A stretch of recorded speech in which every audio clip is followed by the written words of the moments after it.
Embrace the power of knowledge at Sanskriti University, ranked first in most promising university in engineering and management in India. Visit www.sanskriti. Arvind Kejriwal को गिरफ्तार किया, 17 महीने मनीष सिसोदिया को गिरफ्तार किया, मुझे 6 महीने जेल में रखा, सत्येंद्र जैन को जेल में रखा है। और जब ठीक चुनाव करीब आ गया तो अमानतुल्लाह को आज पकड़ के जेल में डाल दिया, क्योंकि अब जमानत हो रही है एक के बाद एक।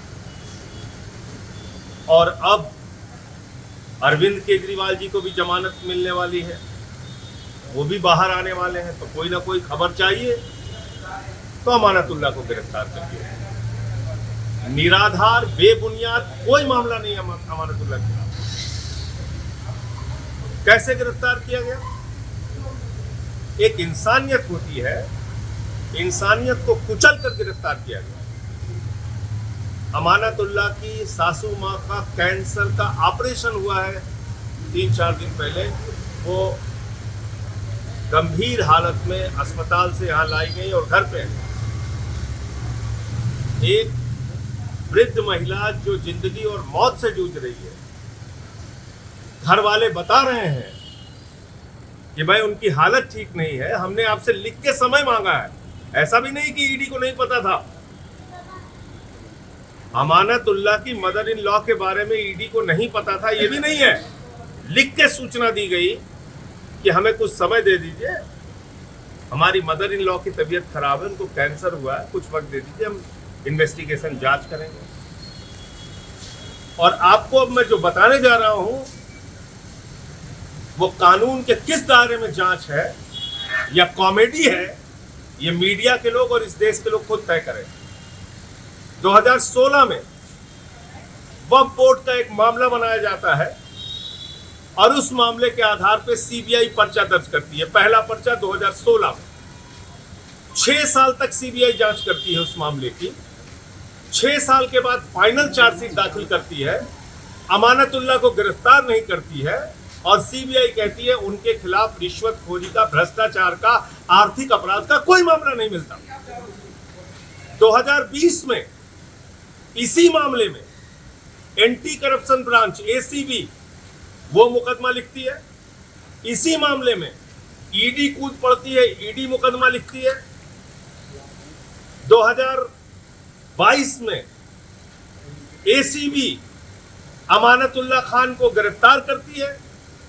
अमानतुल्लाह खान को उसी मामले में जमानत मिल जाती है। कोर्ट कहती है, कोर्ट की टिप्पणी है जब एसीबी से जमानत मिली कि अमानतुल्लाह खान के खिलाफ कोई भी भ्रष्टाचार, आर्थिक अपराध, रिश्वतखोरी का मामला नहीं है। उसके बावजूद 2023 में अमानतुल्लाह खान के घर पे ईडी का छापा होता है, ईडी की छापेमारी चलती है। फिर 2024 में ईडी बुलाती है, 13 घंटे तक पूछताछ करती है। किस मामले में पूछताछ कर रहे हो?